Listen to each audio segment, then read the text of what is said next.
You're listening to the Time to Level Up podcast. I'm your host, business life coach Andrea Libros. I help women in business commit to their own growth personally and professionally. Each week, I'll bring you strategies to help you think clearly, gain confidence, make your time productive, turn every obstacle into an opportunity, and finally overcome the overwhelm so that you can make money and manage life. Let's create a plan so you have a profitable business, successful career, and best of all, live with unapologetic ambition.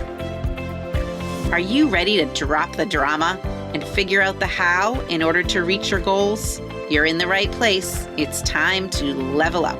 Let's do this.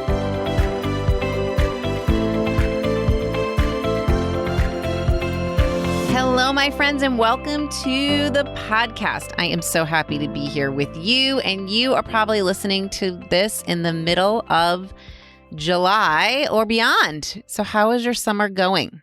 In Indiana, our summer technically is almost, 3/4 over because my daughter at least goes back to school on August 5th. So it makes for a quick summer in the sense that it starts around Memorial Day and it ends around the first week of August. So today we are going to talk about time and time scarcity and time management and what you have time for. That's the real question. What do you have time for? But before we dive into today's episode, I want to encourage you to register for my next 5 days of clear and clean thinking challenge. And if you have not participated in this in the past, I want you to head over to andrealibros.com/challenge and register. If you have been wanting to wake up each day, not holding on to the worries of yesterday, but looking at each day ahead with a clear and clean head and getting everything you want done in a day and feeling good about it, then this is for you. I will be teaching how to create this clean thinking, kind of like how to empty out the trash, clean up the clutter, so that you can start from a fresh space. So I don't know about you, but at our house, the trash goes out every Thursday. And there is something satisfying by pulling up empty bins at the end of Thursday back into the garage. It's like we have gotten rid of the old and have made room for the new. So this is kind of the same thing. How can you on a daily basis get rid of the old and make room for the new? Almost like the urge to clean up the kitchen before you can start your day. So head over to andrealibros.com/challenge and get registered for the next round. And one more announcement. If you have realized that half of the year is over and you want to reboot and refresh so that the second half of the year is exactly how you planned it, you want to create an amazing second half, I am excited to share with you that I have opened up my calendar for 2 deep dive VIP days each month. And this is where it's you and I for a day crafting your next 6 months or year or whatever time period. And we take a deep dive into where you are, what you're doing, what's working, what's not working, and where you want to be. Or as I like to say, what do you want to create? And we create a vision and a strategy and a plan. And you walk away from the day with actual steps to make it all happen. And it's really a very powerful experience. And honestly, probably one of the best gifts you can give yourself. So if you want more info on this kind of day, head over to my website and schedule a time to chat with me ASAP so we can get you on the calendar and figure out if it's the right thing for you, or message me. And we'll see. We'll see if it's a good fit. And we'll grab you one of the spots in the next month. All right, now let's dive into what you have time for. And I want you to know that this episode was inspired by 2 clients of mine who are in my group coaching program and who expressed disappointment in themselves that they had not made the time to quote unquote do all of the work. Now, they have done a lot of work, but they quickly dismissed that because they were mad that they hadn't made time to do all of the work. So, as most of you know, I've done a ton of work on money in my life, my health, my relationships, my business, and that has really paid off. And that's why I'm so passionate about these life coaching tools. And I recognized what would be a good tool. I didn't necessarily have a tool in my toolbox to help me focus on what do I use my time for. What I've found is that I have so much more work to do on time in my relationship with time. So in figuring out a tool, this really was an exercise that I did that's a game changer.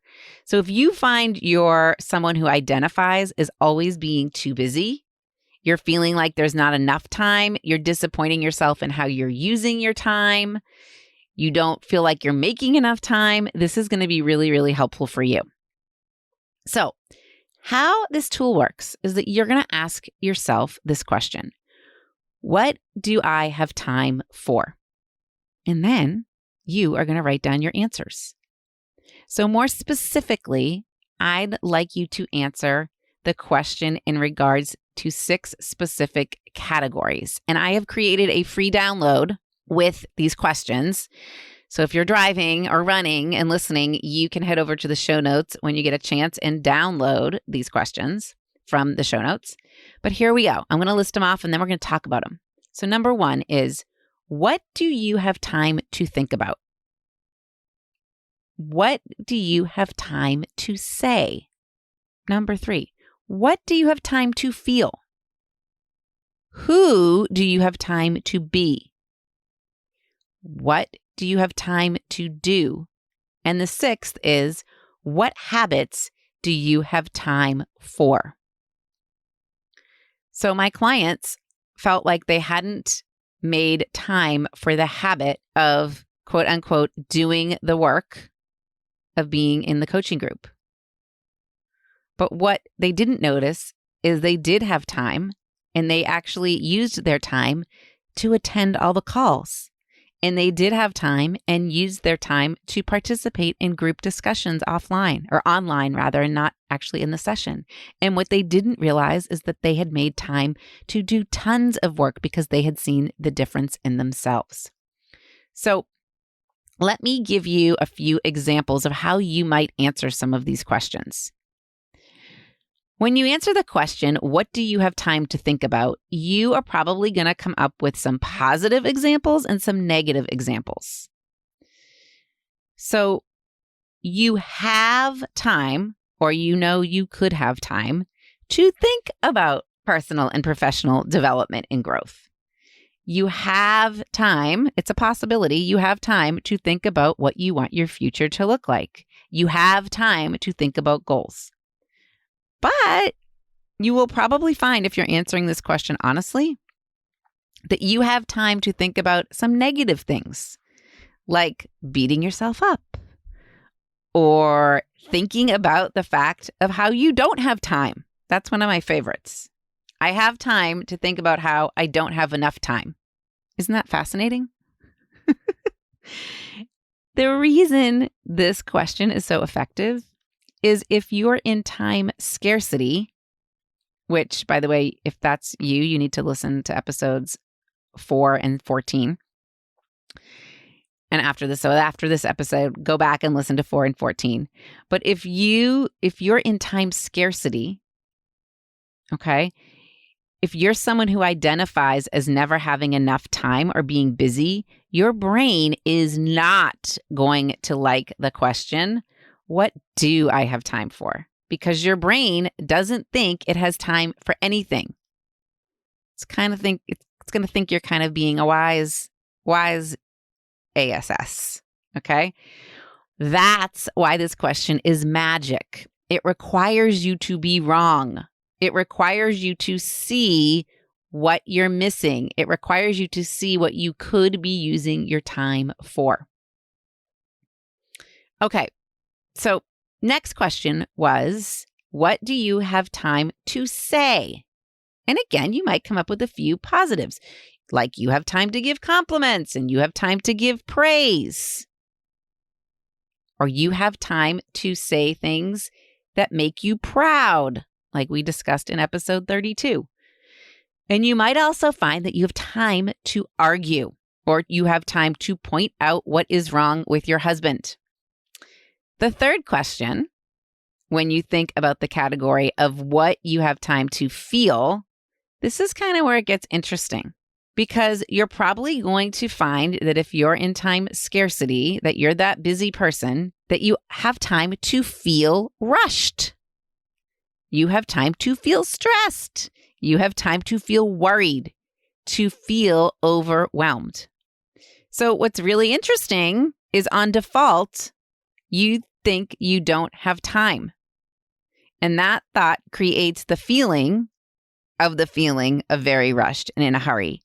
And you identify as someone who's busy. But when you ask yourself a really good question, like, what do I have time for? It requires you to really point out the fact that we all have the same time. In fact, we all have 168 hours in a week, and that our brain is the one that's creating these thoughts that either are or are not serving us. So when you go to the question number 4 of who do I have time to be, you may find that you have time to be someone who's always busy and busy with things that have to do with other people, external things. This is one where I've really identified that I sometimes can fall into. I have time to do other things for other people. So I have time to be in a rush for myself. And it's fascinating because my brain is always thinking, well, you don't have time. And that's the whole point. Because my brain thinks it's a fact that I don't have time maybe for myself. But that, of course, is not true. That's a thought. So these clients who were saying they were disappointed in themselves that they didn't take the time to do the work, this is really what's kind of going on for them. Okay? They didn't have time to be the person who gets the work done. So when I do my own self-coaching around who I have time to be, I notice how wrong I am a lot about my relationship with time. I notice how it's not serving me. And you may find that you have a lot of thoughts about being stuck in the comparison trap, the compare and despair, I like to call it, or a perfectionist trap, or not being good enough. So you then have time to be someone who's not good enough. You have time to think that everything should be perfect. You have time to think about how her life is better than yours. And if this exercise feels like a little bit of a challenge to you, you might want to start with question number 5, which is, what do you have time to do? Because it's probably the easiest to answer and it's a good place to start. So what do I have time to do? I do have time to exercise because I do it. I do have time to take a shower because I do take a shower. I do have time to coach my clients because I do a lot of coaching. I have time to record this podcast. I have time to make coffee. I have time to walk my dogs with my husband. Okay. I have time for relearning how to play golf, which is something we're doing. I also have time, usually on weekends, to spend a little time scrolling social media. I don't have time to do that during the week, but that's my choice, right? So everything you do in a day that you have time for is what you do have time to do. Now, what habits, this is question 6, are you in that you have time for? Again, some of these are going to be positive and some are going to be negative. Do you have time for drinking alcohol and eating ice cream or turning on Netflix? Do you have time for working out and exercising? These are habits, right? Do you have time to take care of yourself? Like it's a habit to go get your haircut every few weeks or every few months. Do you have time for self-care? Your brain's going to challenge you on this, so I think it's really important for you to write down your answers. Try to come up with a handful of positive and negative in each of those 6 categories. Okay, so here are the questions in case you're now like asking yourself, what were the questions? Number 1, what do you have time to think about? 2, what do you have time to say? 3, what do you have time to feel? 4, who do you have time to be? 5, what do you have time to do? And 6, what habits do you have time for? So write down 3 or 4 or 5 positives and negatives for each of those 6 categories. Now, the next part of this whole exercise, this tool, is to answer 3 questions. And Natalie Bacon, who is another coach out there in the world, she kind of brought these questions to my attention. I've asked them of myself, but in a different way. But here's how she asks them. She calls it the stop, start, and stay the same. So what do you want to stop having time for? What do you want to start having time for? What do you want to keep having time for? So ironically, when someone says to me, yeah, I don't want to continue with coaching because I'm just not doing the work, I always say to them, so when you stop coaching, you're going to have time to do the work, right? It's like, no, they're not. So what do you want to keep having time for? Keep having time for coaching and the work will come along, or keep having time for exercising every day and you will get stronger, or keep having time for reading and you will find more pleasure in reading. What do I want to stop? I want to stop having time for being busy. I want to start having time for being present for conversations. I want to keep having time for traveling. I want to have time to sit in my daughter's room on the floor while she's on her bed and talk to her. I want to have time to pop into her room. That's really the only time I get to talk to her. And I want to have time to create this podcast. So the first part, those 6 questions, that's an awareness tool.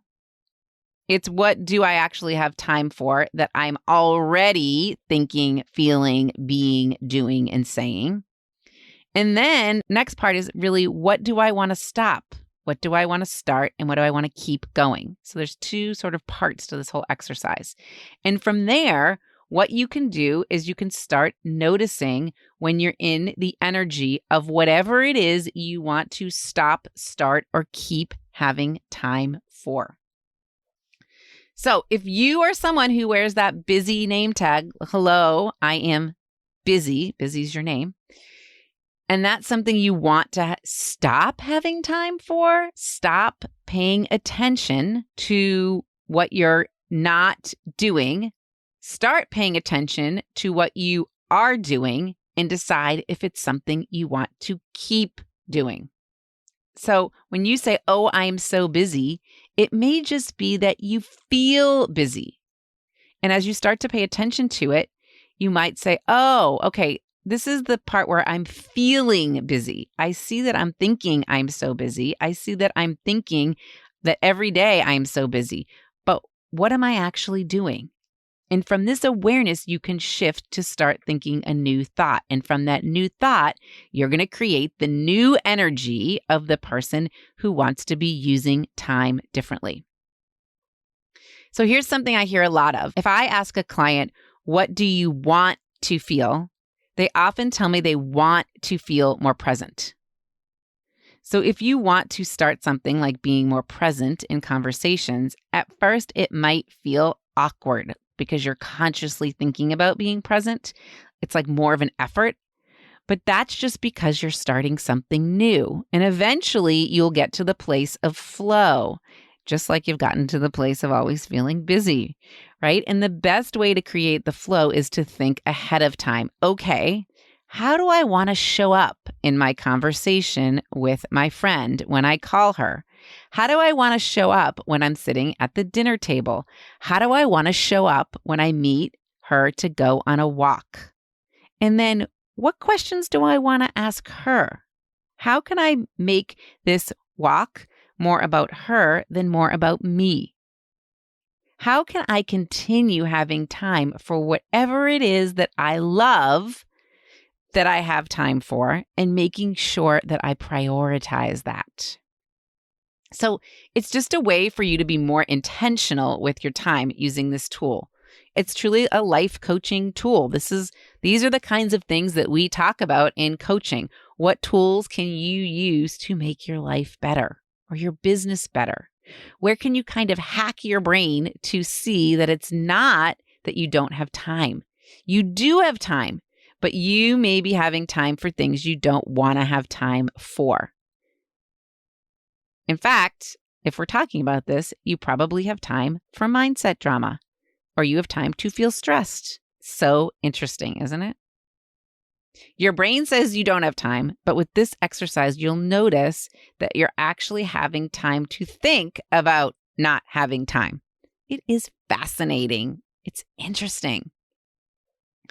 So what also came to me when I was thinking about what I wanted to share with you today is an analogy to money. Okay, because money is something that we often are generous with. We donate, we give to charitable organizations, we give gifts of money. Okay, so I would say I'm pretty generous with my money. I love to give money. I love to spend money to help others. I don't give from lack. I give knowing that I have money, and I give from a place of abundance. And I always know that I have more than enough to take care of my basic needs. So I really genuinely love to use my money to give to others. However, I may not be as generous with my time, or I've noticed that I'm not as generous with my time. And this is something that I'm actually working on. And it really has nothing to do with the actual 168 hours in a week. Okay. It has nothing to do with money either. So how you think about your time is going to determine whether or not you're generous with it. So if I'm thinking I don't have enough time to do all the things I want to do, then I'm likely not going to be very generous. But if I keep thinking, oh my gosh, I have plenty of time, then I'm probably going to give a lot of time. So what if you thought about your time as a currency? Okay. And when you think about money, you're spending it on things you want to spend it on when you're feeling generous. What if you thought about your time as $24,000 versus 24 hours? And you can think about it like every day you wake up and you have $24,000 in your pocket to use every single day. How do you want to use it? So if you're asking yourself how you're currently using your $24,000, which is what you're doing when you say, what do I have time for? It brings an awareness to how you're budgeting your time. So when you think about sleep and people say, oh, I don't have 8 hours, I only sleep 5 hours. Think about this. Like if you really were sleeping 8 hours, you were giving away $8,000 of the $24,000, you would still have 16 hours to spend. That's a lot.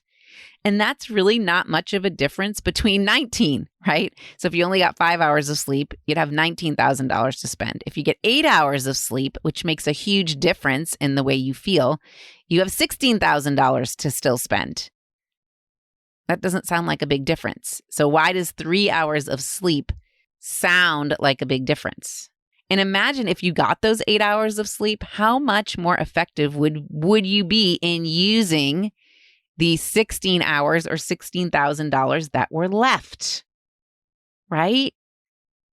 I think that giving my time is a way to be generous, just like giving my money. So from there, if you're trying to think about time as a currency, you can decide, okay, what do I want to stop giving to? What do I want to start giving to? What do I want to keep giving to?